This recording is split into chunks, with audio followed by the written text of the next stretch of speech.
Congress leader Sonia Gandhi ने Israel और Iran के दरमियान जारी जंग के बारे में अंग्रेजी अखबार द हिंदू में एक कॉलम लिखा है, जिसमें उन्होंने कहा है कि ईरान हिंदुस्तान का पुराना दोस्त रहा है और हमारे साथ गहरे ताल्लुकात से बंधा हुआ है।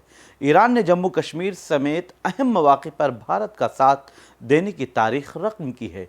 उन्होंने 1994 का हवाला देते हुए कहा, साल 1994 में ईरान ने मसले कश्मीर पर अक़वाम मुत्तहिदा के कमीशन बराए इंसानी हुकूक में भारत पर तनकीद करने वाली करारदाद को रोकने में मदद की थी।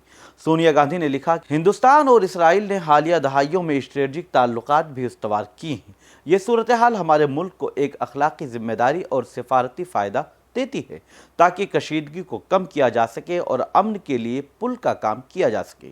सोनिया गांधी ने मोदी हुकूमत की पॉलिसियों पर तनकीद करते हुए कहा कि इस इंसानी आफत के पेश नज़र मोदी हुकूमत ने एक पुरअमन दो रियासती हल के लिए हिंदुस्तान के देरीना और उसूली अहद को तर्क कर दिया है, जिसमें एक खुद मुख्तार आज़ाद फ़लस्तीन का तसव्वुर है, जो बाहमी सलामती और एहतराम में इसराइल के साथ कंधे से कंधा मिलाकर रह सके।